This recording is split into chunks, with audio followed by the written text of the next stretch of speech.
ನಮ್ guess correct ಆಗಿದೆ. ದುಡ್ಡು ಕಳ್ತನ ಆಗಿದೆ. ಹೌದು, ಅದಕ್ಕೆ ಯಾರೋ ಇದನ್ನ ಬೇಕು ಅಂತಾನೆ ಮಾಡಿದ್ದಾರೆ.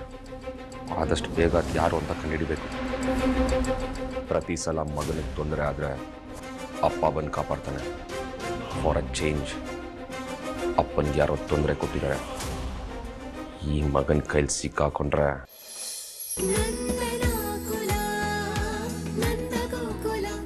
ನಾನು ಆಗ್ಲೇ ಹೇಳ್ದಾಗೆ ನಂದನ್ ಮನೆ ಒಳಗಡೆ ನುಗ್ಗಿ ಇರೋ ಬರೋ ವಸ್ತುಗಳನ್ನೆಲ್ಲ ಆಚೆ ಹಾಕ್ಬೇಕು. ಬಂದ್ರೆ ರಮೇಶ ರಮೇಶ ನಿಂತ್ಕೋ, ಯಾಕೆ ಹಂಗ್ ಮಾಡ್ತೀಯಾ? ಒಲ್ಲಪ್ಪ ಹೋಗಿದಂತಾನೆ ಒಳಗಡೆ ಬರ್ತೀನಿ ಅಂತ ಹೇಳಿದನಲ್ವಾ, ನಾನು ಒಳಗೆ ನೋಡ್ಕೊಂಡ್ ಬರ್ತೀನಿ.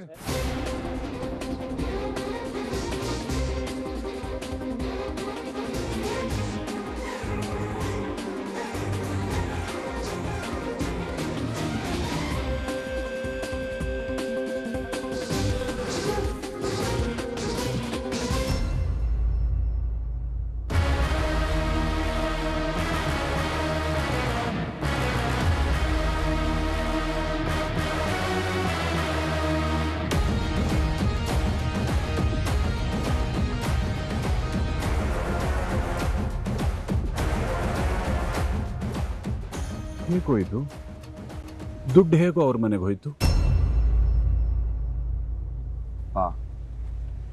ಈ ಶ್ರೀಕಂಠನೇ ದುಡ್ಡು ಕದ್ದಿದ್ದು.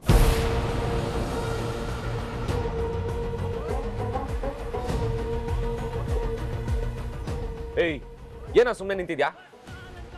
ಹೇಳೋ, ದುಡ್ಡು ಕದ್ದಿದ್ದು ನಾನೇ ಅಂತ ಹೇಳೋ.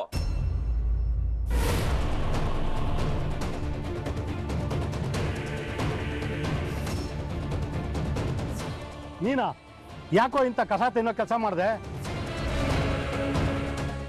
ನೀವೆಲ್ಲ ಗಣೇಶ ಹಬ್ಬದ ಜವಾಬ್ದಾರಿ ಕೊಟ್ಟಿರೋದು ಇವನ್ ಕೈಯಿಂದ ಸಹಿಸ್ಕೊಳಕ್ಕಾಗ್ಲಿಲ್ಲ. ಅದಕ್ಕೆ ನಮ್ಮ ಅಪ್ಪನ ಹೆಸರು ಹಾಳು ಮಾಡಿ ಆಕ್ಸಿಡೆಂಟ್ ಅಂತ ಪ್ಲಾನ್ ಮಾಡಿ ದುಡ್ಡು ಹೊಡೆದಿರೋದು ಇವನೇ. ಏನೇ ಇದು?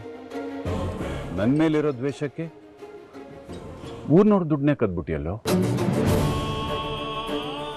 ಇದೆಂತ ಪಾಪ ಅಂತ ಗೊತ್ತೇನೋ ನಿಮಗೆ? ನಮ್ಮ ಊರಿನ ಜನರು ಕಷ್ಟಪಟ್ಟು ಬೆವರು ಸುರಿಸಿ ಕೊಟ್ಟಿರೋ ದುಡ್ಡು ಕಣ ಇದು. ಇದನ್ನ ಕದಿಯಕ್ಕೆ ನಿನಗೆ ಮನ್ಸಾರು ಹೇಗೋ ಬಂತು?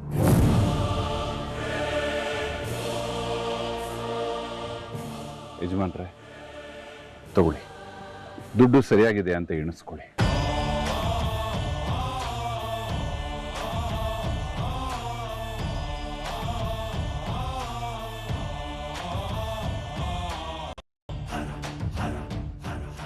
ನಂದಣ್ಣ, ದುಡ್ಡೆಲ್ಲ ಸರಿಯಾಗಿದೆ.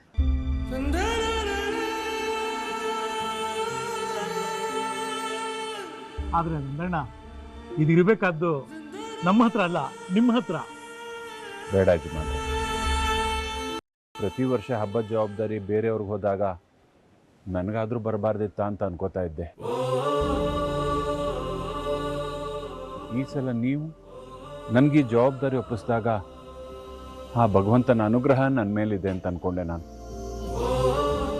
ಇಷ್ಟೆಲ್ಲ ಆದಮೇಲೆ ಈಗ ನನಗೆ ಅನ್ನಿಸ್ತಾ ಇದೆ, ಆ ಹಬ್ಬದ ಉಸ್ತುವಾರಿಕೆ ನನಗೆ ಬಂದಿರೋದು ಆ ದೇವ್ರಿಗೆ ಇಷ್ಟ ಇಲ್ಲ ಅನ್ಸುತ್ತೆ.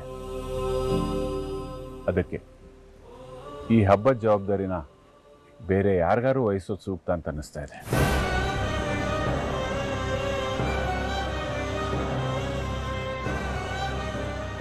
ನಂದಣ್ಣ, ದಯವಿಟ್ಟು ಹಾಗೆಲ್ಲ ಅನ್ಬೇಡಿ. ಏನೋ ಕೆಟ್ಟಗಳಿಗೆ ಕೆಟ್ಟ ಮನಸ್ಥಿತಿಗಳು ಹೀಗೆಲ್ಲ ಆಗೋಯ್ತು.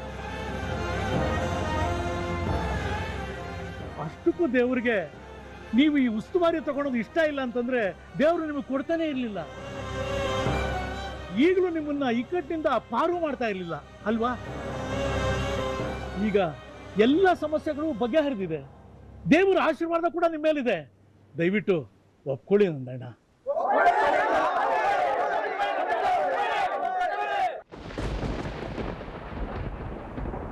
ಬಾಬಾ, ಅವರೆಲ್ಲ ಅಷ್ಟು ಆಸೆ ಪಡ್ತಾ ಇದ್ದಾರೆ ಅಂದ್ರೆ ಒಪ್ಕೊಳ್ಳಿ ಬಾಬಾ.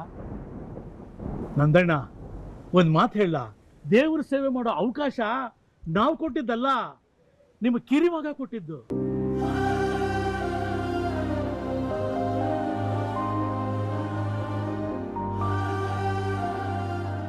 ನಂದಣ್ಣ, ನಿಮ್ಮ ಮಗ ನಿಮ್ಮ ಮೇಲೆ ಇಟ್ಟಿರೋ ಪ್ರೀತಿ ನಮ್ಮೆಲ್ಲರ ವಿಶ್ವಾಸ.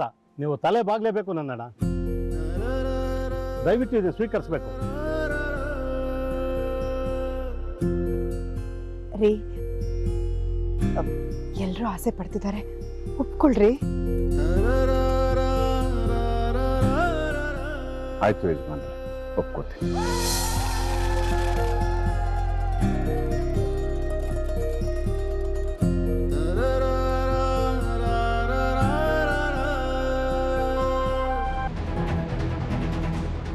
ನಾನು ದೇವಸ್ಥಾನದಿಂದ ಪೂಜೆ ಮುಗಿಸ್ಕೊಂಡು ಅಂಗಡಿ ಕಡೆ ಬರ್ತಾ ಇದ್ದೆ.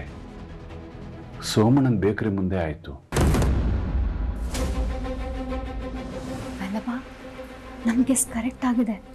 ದುಡ್ಡು ಕಳ್ತನ ಆಗಿದೆ. ಹೌದು, ಅದಕ್ಕೆ ಯಾರೋ ಇದನ್ನ ಬೇಕು ಅಂತಾನೆ ಮಾಡಿದ್ದಾರೆ. ಆದಷ್ಟು ಬೇಗ ಅದು ಯಾರು ಅಂತ ಕಂಡುಹಿಡಿಬೇಕು. ಪ್ರತಿ ಸಲ ಮಗನಿಗೆ ತೊಂದರೆ ಆದರೆ ಅಪ್ಪ ಬಂದು ಕಾಪಾಡ್ತಾನೆ. ಫಾರ್ ಅ ಚೇಂಜ್ ಅಪ್ಪನಿಗೆ ಯಾರೋ ತೊಂದರೆ ಕೊಟ್ಟಿದ್ದಾರೆ. ಈ ಮಗನ ಕೈಲಿ ಸಿಕ್ಕಾಕೊಂಡ್ರೆ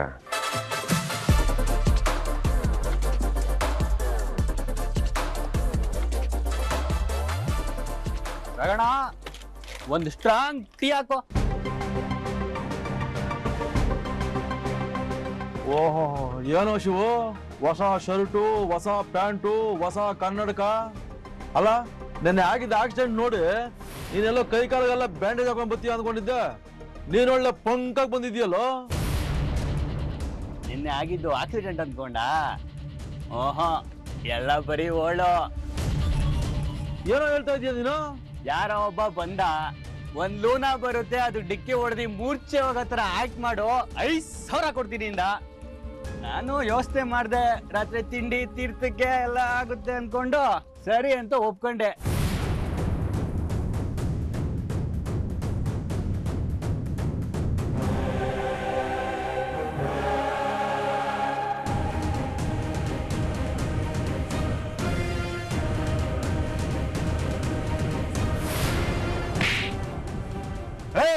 ಯಾಕೆ ಹೊಡೆದೆ? ಯಾವನೋ 5,000 ಕೊಡ್ತೀನಿ ಅಂತ ಅನ್ನಂತೆ ಇವನು ನಾಟಕ ಮಾಡಿದ್ವಂತೆ.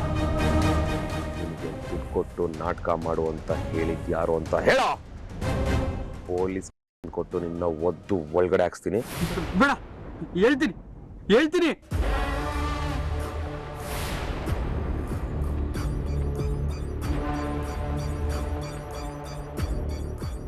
ಸೂರ್ಯಕಾಂತ್ ಅವ್ರೆ, ಏನಿದೆಲ್ಲ? ನಿಮ್ಗೂ ನಂದ ಅವ್ರಿಗೂ ಒಬ್ಬರನ್ನೊಬ್ರು ಕಂಡ್ರೆ ಆಗಲ್ಲ ಅಂತ ಇಡೀ ಊರಿಗೆ ಗೊತ್ತು. ಹಂಗಂತ ಇಂಥ ನೀಚ್ ಕೆಲಸ ಮಾಡೋದ? ಈಗ ಶ್ರೀಕಂಠನ್ ಮೇಲೆ ಪೊಲೀಸ್ ಕಂಪ್ಲೇಂಟ್ ಕೊಡೋಣ ಏನ್ರಪ್ಪ?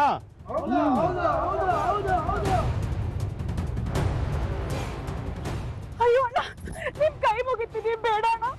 ನನ್ ಮಗ ಏನೋ ಗೊತ್ತಿಲ್ಲದೆ ತಪ್ಪು ಮಾಡ್ಬಿಟ್ಟು ಅವ್ನು ಹಾಗೆಲ್ಲ ಮಾಡೋನಲ್ಲ. ಬಿಡಿ ಅಣ್ಣ. ಬಾವ, ನೀವಾದ್ರೂ ಹೇಳಿ ಬಾವ.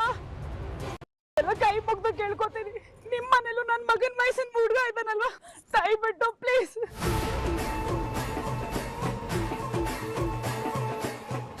ಅದೆಲ್ಲ ಆಗೋದಿಲ್ಲಮ್ಮ. ನಿನ್ ಮಗ ಮಾಡಿರೋದು ತಪ್ಪಲ್ಲ, ಅಪರಾಧ. ನಾವು ಪೊಲೀಸ್ಗೆ ಫೋನ್ ಮಾಡೇ ಮಾಡ್ತೀವಿ.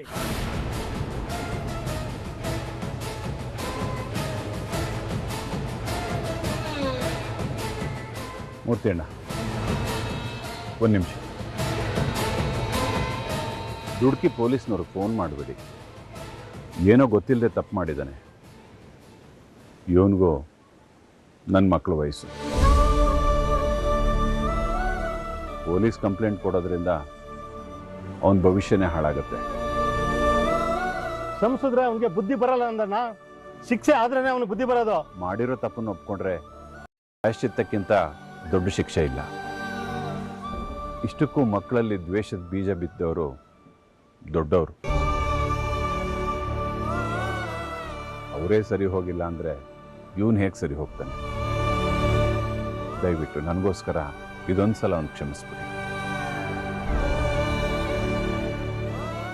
ನಾನು ತಪ್ಪು ಮಾಡಿಲ್ಲ ಅಂತ ನಿಮಗೆಲ್ಲ ಗೊತ್ತಾಯ್ತಲ್ಲ, ನನಗಷ್ಟು ಸಾಕು.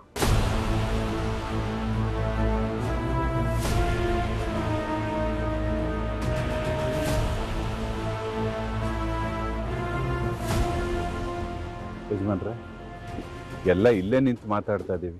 ಬನ್ನಿ ಮನೆಯೊಳಗೆ ಹೋಗೋಣ, ಹಬ್ಬದ ಬಗ್ಗೆ ಮಾತಾಡೋಣ. ನೋಡ್ರಪ್ಪ, ಇವತ್ತೇ ಹಬ್ಬ. ಎಲ್ರು ಮನೆಗೆ ಹೋಗಿ ಬೇಗ ಸಿದ್ಧವಾಗಿ ಬನ್ನಿ. ಏನು ಆಯ್ತಾ?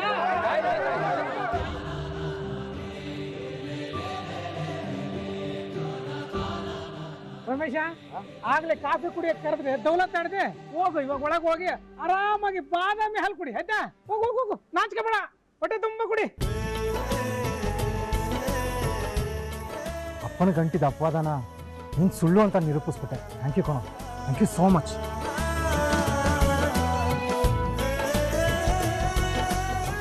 ಅಮ್ಮ, ಅಪ್ಪ ನಮ್ ಕಾಯ್ತಿರೋ ನೆರಳು, ನಮ್ಮನ್ನೆಲ್ಲ ಹಿಡಿದಿಟ್ಟಿರೋ ಬೇರು. ಅಪ್ಪ ಅನ್ನೋ ಆಧಾರ ಅಲ್ಗಾಡಕ್ಕೆ ನಾವು ಯಾವತ್ತೂ ಬಿಡ್ಕೊಡ್ಬಾರ್ದು.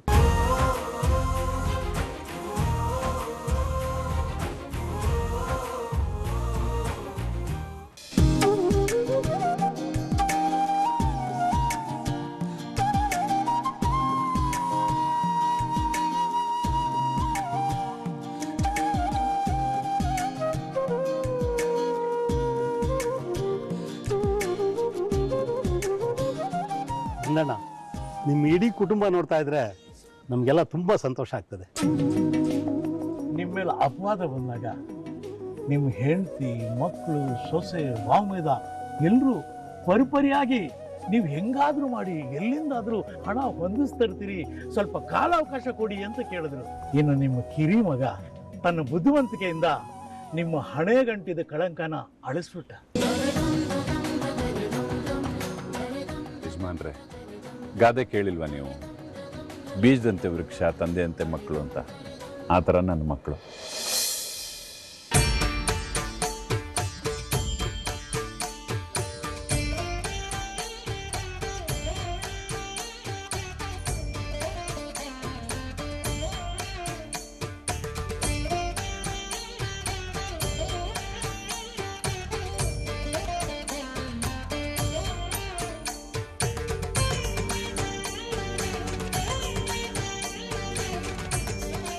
ಹಲೋ ಹಲೋ ಹಲೋ, ಮಹಿಳೆಯರೇ ಮತ್ತು ಮಹನೀಯರೇ, ನಮ್ಮ ಊರಿನ ಗಣ್ಯ ವ್ಯಕ್ತಿಗಳೇ, ನಮ್ಮ ಅಕ್ಕನವರೇ, ಭಾವನವರೇ ಮತ್ತು ನಮ್ಮ ಅಳಿಯಂದಿರೇ, ಊರಿನಲ್ಲಿ ವಿಶೇಷವಾಗಿ ಬಂದಿರತಕ್ಕಂಥ ತಮ್ಮೆಲ್ಲರಿಗೂ ಧನ್ಯವಾದಗಳು.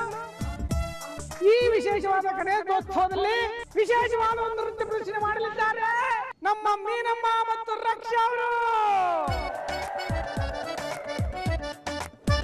ವಲ್ಲಭ, ಅಮ್ಮ, ನಿಜಕ್ಕೂ ಇವತ್ತು ನೀನು ನಿಮ್ಮಪ್ಪನ ಹೆಸರು ಉಳಿಸ್ಬಿಟ್ಟೆ ಕಣೋ. ನೀನು ನೋಡಿದ್ರೆ ನನಗೆಷ್ಟು ಹೆಮ್ಮೆ ಆಗುತ್ತೆ ಗೊತ್ತಾ? ಅಪ್ಪನ ಜೊತೆ ಮಕ್ಕಳಾದವರು ನಾವು ನಿಂತ್ಕೊಳ್ದೆ ಇನ್ಯಾರು ನಿಂತ್ಕೊಳ್ತಾರೆ? ನಮ್ಮಪ್ಪ ತಪ್ಪು ಮಾಡಲ್ಲ ಅಂತ ನಂಗೆ ಚೆನ್ನಾಗಿ ಗೊತ್ತಿತ್ತು. ಅದಕ್ಕೆ ತಪ್ಪು ಎಲ್ಲಾಗಿದೆ ಅಂತ ಕಂಡಿಡಿದು ಎಲ್ರಿಗೂ ಅರ್ಥ ಮಾಡಿಸ್ದೆ ಅಷ್ಟೇ.